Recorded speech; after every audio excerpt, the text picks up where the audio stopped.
I am joined this week by Per-Ola Cullin coming to us from Stockholm. Welcome. Thank you, Adam. All right, my first question is always, how did you learn bridge? Well, it was by chance, more or less. I have no friends and I had no family playing bridge. I did, however, play a lot of trick-taking games with my mother. And then I read a book by Agatha Christie. It was about a bridge murder, or murder at the bridge table. And she actually goes into the details of bridge in that book. So I was intrigued and I went to the library and borrowed a book. And I started reading about bridge and the bidding. I was intrigued. And I was on my own, so it was not very fun. And I was about to give it up. And then one day at the table tennis club, I was a table tennis trainer at that point. I was 15 years old. And one day a parent of one of the kids who I was training came to the club. And we started talking, and somehow he mentioned that he played bridge. So I asked him if he could teach me. And he was unemployed at the time, so he had all the time in the world. And he gladly taught me bridge. So it was me, him, and another friend from the club. And the problem is, it's only three of us. So he talked about bidding and the theory, and we played hearts instead of bridge. So I learned how to count the cards and to see all the cards that's played and what the card means. And I learned to draw conclusions about the plays, about the hands of the different players. And then eventually there was a fourth player.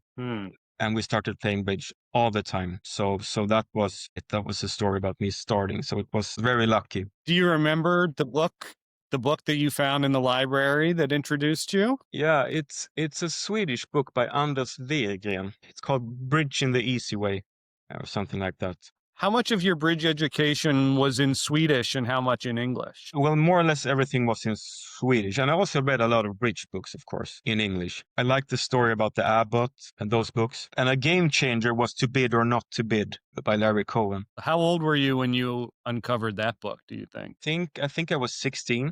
Wow, early. And up until then, I had always been bidding one extra round if I had extra high card points. Let's say I had 10 points and partner opens one heart, and I bid two hearts only, and it goes bid, pass, and I automatically bid again because I had extras. Now, after reading the book, I knew it was all about shape. That really changed my look on the game. Any of the classic bridge books that I think of have been translated into Swedish? Ooh, not many. Not many? I can't think of one. Okay. So the bridge books that are in Swedish are written by Swedes. Yeah. How good was your English already when you started reading all these bridge books? It was okay. And you learn fast because the vocabulary in the bridge books is pretty limited. Yes. So you catch on quickly. All right. And so you're like 15, 16, you're starting to play. Did you join in the Swedish junior program at some point? So I would say no. There were I think there were 3 or 4 of us in my club in a small rural part of Sweden in my age. And then I've started to play Swedish championships for juniors in Stockholm. And that's where I met all the other juniors. But I was not really in any program or anything like that. Did you start representing Sweden in any of the international competitions? Yes, in 98, I made my debut in Vienna in the European Championships for juniors. I was 19 then. Do you remember a point being like, I think I might be kind of good at this game? I mean, I noticed instantly there was a game that was perfectly suited for my brain and my intelligence. So I knew I had talent, but it was not until I moved to Stockholm in 2005 where I took the next step, really. I was new in Stockholm and I moved in at P.O. Sunderlin. I don't know if you know him. Mm-hmm. Yeah. Yeah. So I moved in at his place in a room and he talks bridge 24/7. So I had to discuss bridge and every card I played on every board all the time. And that really helped my game. Also because he was a very strong player. But you have a real job, right? Yes. Yeah. Tell us what you do for a living. I'm a judge in the Court of Appeals in Stockholm, and I haven't worked in the court for many years now. I have been with the Ombudsman of Justice for many years now. It's an institution where you can turn with complaints against the authorities, and we give case law about what's good practice and so on. So at some point you went to university and went to law school. Yes. And did bridge interfere with any of that? It did. It was always hard juggling the law and the bridge. No, but I always enjoyed law as well, so didn't want to give one up for the other. So how do you juggle that these days, trying to have this real job, but also keep yourself sharp for world champion caliber bridge? It was doable as long as I only had work or studies and bridge. And now I have a family also, 2 kids. They are now 15 and 11. So after that, I had to play much less bridge. So I guess I I did not reach my full potential, and I never will in bridge because I never played that much as many of my peers. Like some people chose to be professional players and just made bridge their life, and you made other choices. Any regrets? I think I would have been bored just playing bridge. So I have no regrets about those choices, and I'm just happy to be able to play a lot of bridge still. So when you're in between tournaments, how much bridge do you play? How do you keep yourself sharp? We have a league in Sweden. Stockholm, I used to play once or twice a week before. Now, after internet and Cupids mainly, it's where I do all my training with my partner, Marion. So I rarely go to the clubs these days. Yeah. When did you and Marion start playing together? 2015, I think. So it's been 10 years. Do you remember how that partnership came about? Well, I was playing a tournament in Copenhagen with Peter Berteau, who was my partner at that time. And it was apparent to both me and Peter that we were not a good fit anymore. He was very tired of me being so slow, and I could feel he was frustrated. So I started talking to her during a dinner in Copenhagen, and we sort of said it would be a good idea to start out something new. Do you remember the early days of the partnership and like settling on a system and creating notes and getting familiar with each other? Yes. So I was playing a complicated relay system at the time, and I was very happy to hear that she also wanted to play that. And I was afraid it would take a long time for her to learn, but she did it like faster than anyone. So it was no problem. She learned it like a week. Very impressive, the whole thing. So you just like sent her your notes and like, you want to play this? And she said, Yes. okay. Yeah. Yeah, that's more or less it. Okay. How much have those notes changed over 10 years? The basic structure of the relays are the same, more or less. The competitive auction and the defensive auction is a lot different today than it was back then. So we constantly change the notes there. And you two practice on qubits a lot? Yes. Is it mostly the relays and just keeping that stuff fresh? Or do you know that stuff so well you're working on other competitive things? We're working mainly on other stuff because the relay is pretty there now. Did you have conversations early on about style and like what you preempt on and what you overcall on and things like that? No, I can't remember we did. It was more like we bid and we played and we noticed the style of the other players. So we never had like an express discussion about style, as far as I recall. Does Marion play a lot more bridge than you? She plays more, Yeah. but I wouldn't say a lot more because she also has a son now. Yes. Between tournaments, it sounds like you two are mostly just working online. Yeah, we're mostly working online and we're playing the Swedish Premier League and the Swedish Championships live, but that's about it. How big a deal is it for you representing Sweden in, the big world championships? It used to be a big deal. Now it's kind of hard to prioritize because of work and family. So it's not as important as it was. And I also noticed now playing the World Championships in Denmark this fall that I felt the pressure much more than I had done before. Like I don't have the same confidence for some reason. It wasn't quite as enjoyable as it used to be. So it was a lack of confidence that made you feel pressure. Yeah, I think so. I can't really explain what it is, but something has changed in my mindset that I now feel more pressure playing on the national team. And I'm not sure why that would be so, because in a way I should be more experienced and less, how do you say, nervous or. Do you feel something similar when you come over to the States for our tournaments? No, No, you don't care about that's that. also weird. Just the spin gold, who cares? Yeah. Yeah, I mean, is there a different dynamic when you're representing your country?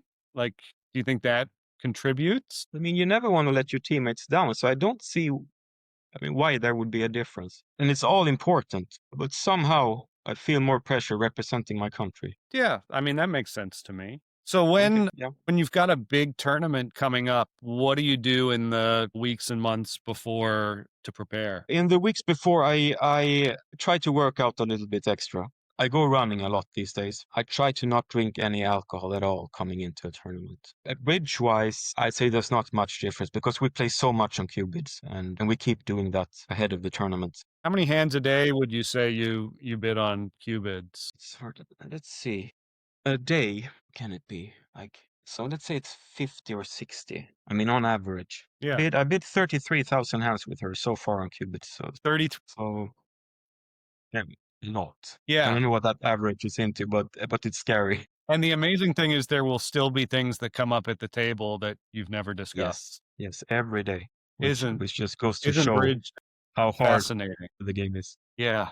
All right. How much do you think that physical conditioning makes a difference at these big tournaments? I used to think not, but now I'm starting to think that I have to be in good shape to have the energy to play like 60 boards a day. So I think it's very important. Do you exercise while you're at the tournament? Yes, always. I try to go to the gym like 3 or 4 days when I'm at the tournament in the What US. does that workout look like? I go running on the treadmill. What are some of your other like routines when you're at the tournament? What does it look like for you? I like to sleep in. I'm not a breakfast guy. So I try to get coffee before I start play, and then I have a proper lunch in between the two, and then just try to rest. After the games, I have become very boring, I would say. I used to go to the bar, maybe have a beer or a glass of wine, but not anymore. I had a realization when it comes to alcohol. I was talking to a friend in my Swedish Premier League team, and he bought one of these smart watches, and it was measuring his sleep rhythm. And he also entered how many units he drank each day. And he showed me the effect of having one glass wine before you go to bed. It totally destroys your sleep. That was like an eye-opener to me. So Really? if I used to have a wine to relax in the evening to sleep better, but it's the other way around. So I try to drink zero alcohol at the tournaments these days. Why do so many bridge players drink so much then? I mean, I guess it's a social aspect. To hang out in the bar, it's hard not to drink anything. Yeah. And maybe they were thinking like me, that if I have one glass of wine or if I have one beer, I will be relaxed and I will be able to sleep better because I don't think about the bridge. Interesting. And what sort of review do you and Marion do after a session, after the day, going over the boards? So if we have like a system fuck up, it's normally clear who made this like mistake or forgot the system. So we don't talk so much about that. If something new comes up, we have a short discussion about how we should play in the future and we put it into the notes. You don't go over every board you played that day. If I got to choose, I would like to go through all the boards over dinner. But I find myself being pretty alone in my teams about that. They don't want to talk about bridge in the dinners. Yeah, it's interesting. So I Some have to adapt. people, that's all they want to talk about. They want to go over every card that was played. And some people are Yeah. like me and just like, bridge is over. Let me enjoy my Yes. dinner. Yeah. Yes, and most of my company are like you. Yeah.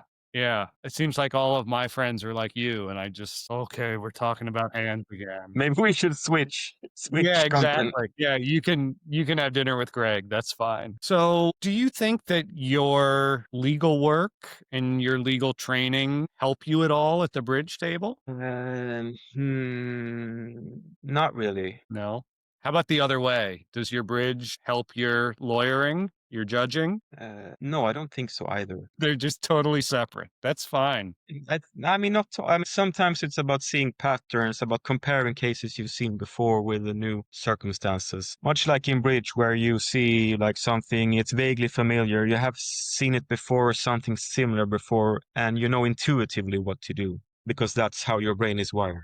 So I use that part of my brain in both like areas, but I don't think I can use my bridge skills in law or the other way around. What do you think differentiates the elite tier of players from the one just below? The people who make the national team for the ones who are trying to and don't quite make the cut. I think a lot is about this ability to intuitively recognize like situations and draw the right conclusions when you face new problems at the table. And also being able to know when to think extra and when to just go by your intuition. And I find that comes easy to a lot of the young players. They're so fast. I'm pretty slow and I have to think that extra mile to not have a brain fart or to recognize that I have a problem. That's just how it is for me. Do you think part of that is not playing every day like a lot of these Maybe, pros do? maybe. How much better do you think you would be if you devoted your life to bridge? And in what ways do you think you would be better? I mean, one of the ways I would be better is I would play more on autopilot, of course, which would save me a lot of energy at the table. And my database of deals and situations I have seen before, it would be much bigger. So I would be able to draw better conclusions. On the other hand, playing just bridge all the time, I think you can get a fatigue and actually play worse for a while. So it's not easy to say how much better I would have been, or even if I would have been better. So if I were to say to you, I'm going to make you quit your job and I'm going to pay you your salary, and your job is just to get yourself better at bridge, to make yourself a better bridge player, you have to spend 40 hours a week. What would you do? What would that 40 hours look like? Wow, what would those 40 hours? I guess I would spend a lot of that time optimizing the system. I would like to be able to learn how to make simulations for different situations and build the system from that. I know some people don't like simulation. Michael Rosenberg, for example, is not a big fan of the simulations, but I think that you can learn a lot from them if you have the right parameters. It will help you build better systems. So that I would spend a lot of time on. Bidding practice with partner, I would do more. A big part is playing live, but that's hard to get to because you need to go to the club and you need to have 3 other people being ready to play. How different do you Yeah. think it is practicing live versus practicing online? I think when it comes to the card play, and it's very different. How so? It's just a different feel. I find it harder to stay sharp online in the play. Is that a concentration thing, or like in person, do you get reads on people? No, it's a concentration thing. Just feels more real. Yeah. And it makes you put that extra effort. It shouldn't have to be like that, but it's how my brain works. Have you played any big tournaments on the Love Bridge? No big tournaments. Well, yes, we played a spin gold on Real Bridge, I think during the pandemic. Right, right. During the pandemic. Yeah. I think that's the biggest bridge tournament I played online. And how was that experience for you? But we did very well, actually. We lost to Nickel in the final. Okay.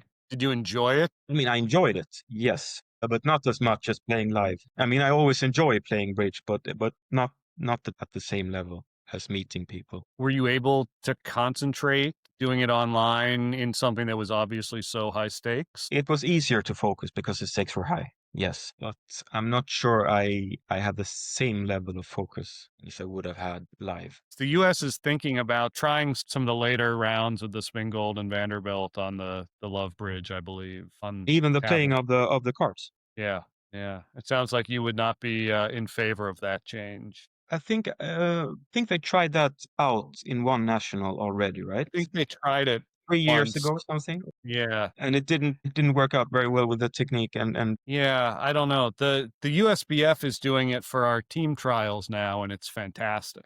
I really, really have liked it. So I think the ACBL might try it again. Bronya doesn't like it, so there's a headwind. yeah, But I see. And no, I mean I see the upsides clearly. yeah, yeah. I For mean, us to be a they're more serious game. yeah. And the two things that I found really changed my mind about it, because I was very much like, bridge is a card game. We should play with cards. But the number one thing was tempo, and that, it records how long you're taking, everything you do. And so it knows, okay, the partnership has taken this much of its fair share of time. And, the 10-minute tanks just don't happen as much because they know someone's actually monitoring it. And the tempo also with the, leading a singleton fast and, those little things, it just cleans so much of that up. It's a shame that we have to do that and can't play with cards for those things. I think it would be a good idea if we could be timed. Yes. Because as I said, I'm a slow player and I don't really think it's fair. But I mean, if I had someone clocking me, I would have to improve. Yeah, it is a timed event, and being able to solve the problems in the time allotted, that's part of the competition. Yeah, I fully agree. Even being a slow player. Even being a slow player. player. I appreciate that. Yeah. Do you read much bridge these days? Yes, I try to read bridge whenever I get some time in my hands. I read the Norwegian Bridge magazine. Are you allowed to And read that in Sweden? Don't tell anybody. Does Sweden not have a I good bridge magazine? I know they no. do. I was in it recently. Actually, after I helped Boye out with the cheating allegations back in 2014. Can't believe it's been that long, but yeah. Anyway, he gave me a lifetime subscription on Norwegian Bridge, so I have to read it now. No, but it's very good. It's very good. Yeah, I'm sure. You should try it out. But it's in Norwegian, which is You can read Norwegian, obviously. Yeah. How close is it to Swedish? It's very similar. And apart from that, I like doing double dummy problems. So I have some books, and each page takes like 2 or 3 days. So so it takes a lot of time to get through one. Wow.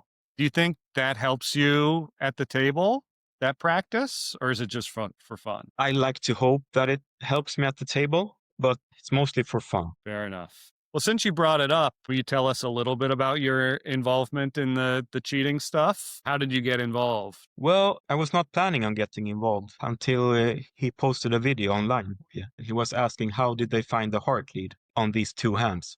And there were video footage of the play. I think it was from the European Championships in Croatia. So I just looked at the video and it jumped at me. It was very weird how he placed the board. I thought it was just like an accident or. Then I looked on the next hand and it did the exact same thing. And once again, it was a heart lead. And then I thought maybe, yeah, I have something here. And I spent the entire night going through all the boards in that event. And it was pretty clear. But it was very lucky, I think, that it happened to be heart leads on both these hands. So you could see Mm. that. Otherwise, maybe you wouldn't have thought about it. Yeah, I mean, no one had noticed it for years, right? They'd been doing this Yeah. and Yeah. at the table. Yeah. It's so weird. Once you know it, it's so apparent. Yeah. Yeah. It wasn't even good cheating. No, it was kind of embarrassing for Bridge how they could do that Yeah. and no one saw it, right? Yeah. You play with Marion, and she's one of the very few women who's playing in the Open in the Bermuda Bowl. Were there any other women in the Bermuda Bowl in the Open this year? Well, now you have to. I can't think of any, but you were there. Sabina sometimes, but she wasn't Yeah, there but I this don't. year. I don't think Sabine was playing, right? I don't think so. Yeah. Do you have a theory on why that is? That there's just almost no women playing in the Open? I think maybe women in general have more sound priorities than men. So that's one explanation, I think. Then I think the women category, I understand why you have it, but I don't think it's good for the elite level of women bridge. You think just having it holds them back? So at this point, the best players are men. And if you want to improve, the most important thing is playing against better players, learning from better players. So if you don't go there, you have a disadvantage. And I think that might also be an explanation. Yeah.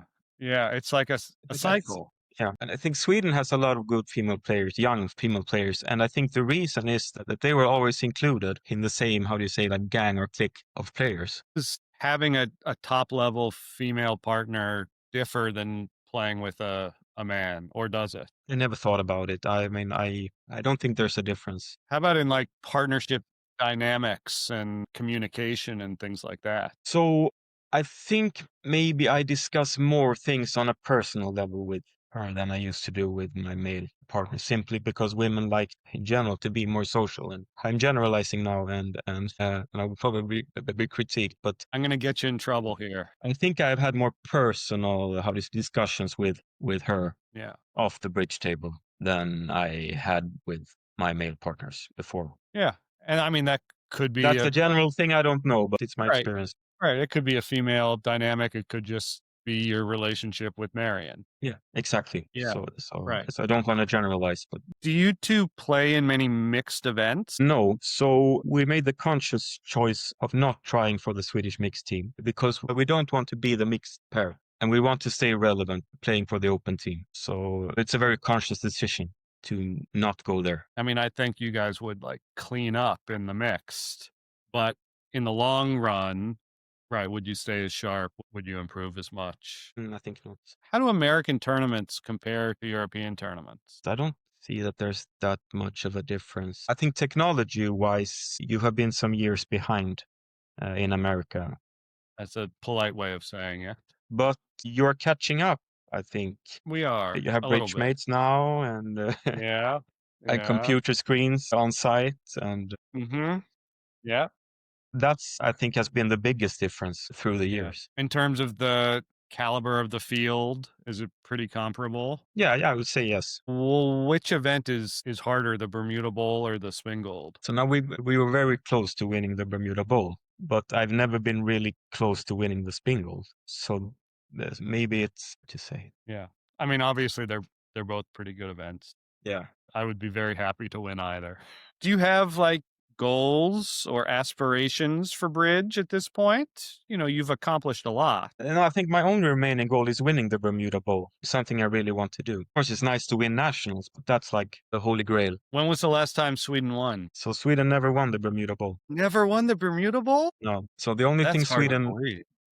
won on a world level in the open team category is the Olympics in 2012. That's surprising to me. Like, you guys have had Yeah, some right. really, really strong, consistent teams. You must have come close a bunch of times. So they played the final without me in Chennai in 2015, maybe, and lost the close match to Poland. Then we played the semifinal this year, but I think that's the closest. And then a lot of quarterfinals. How is bridge doing in Sweden overall? And there are a few juniors, but they have been very good. The few that we Yeah. have.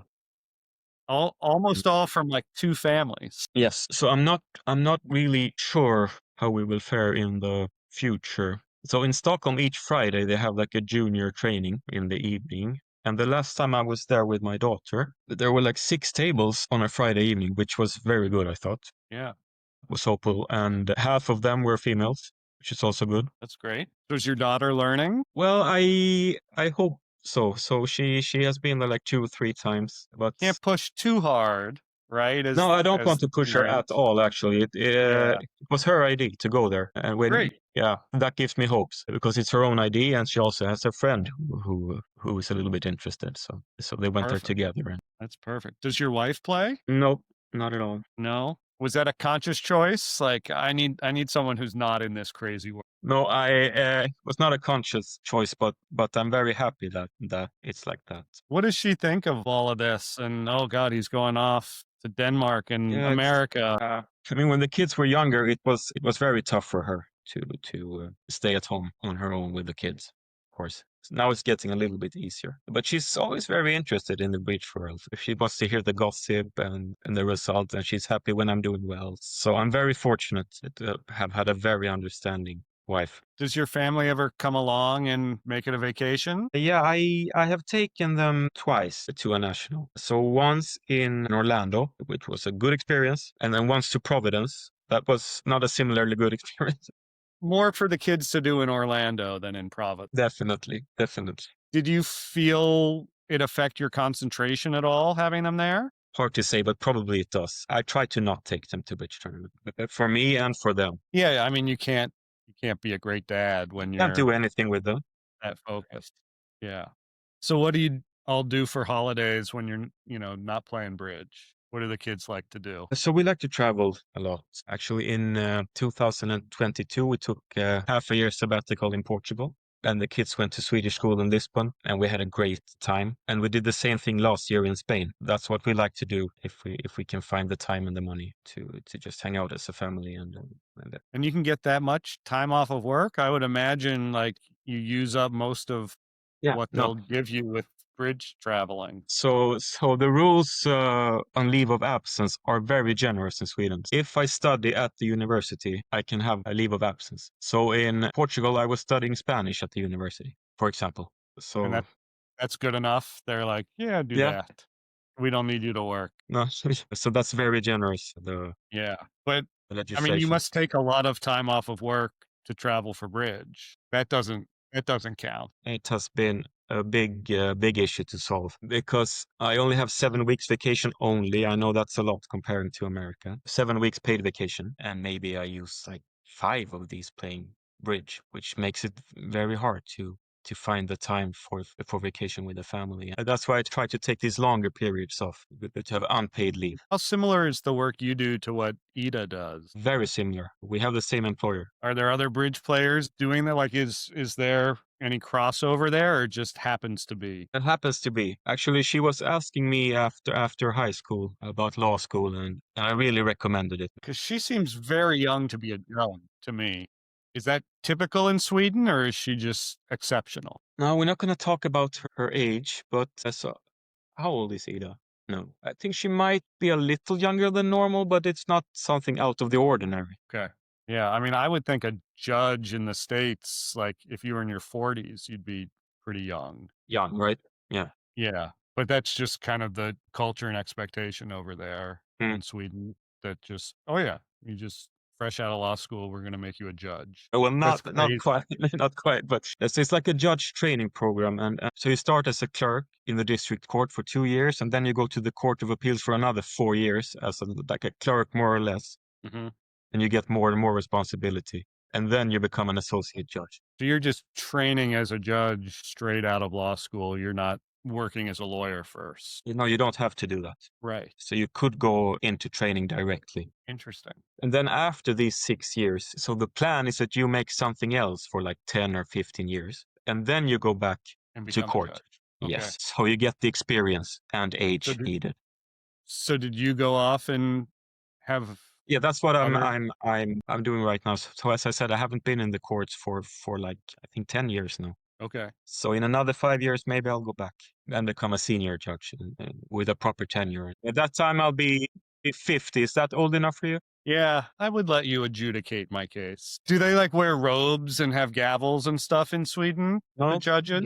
no robes, no wigs. I think robes is a good idea Yeah. to make you more of like representative of the state and the court, An authority and not figure. So what do you wear? Just a suit? a suit and tie. Interesting. I'm fascinated by Swedish legal procedure, apparently, in addition to the bridge. All right. Well, I think I've taken up enough of your time. I appreciate this so much. I'm amazed by folks like you who can be world class in your real job and still maintain that level of bridge. So thank you for talking with me, and Really I nice to look hear. forward to seeing you in San Francisco. Yeah, likewise.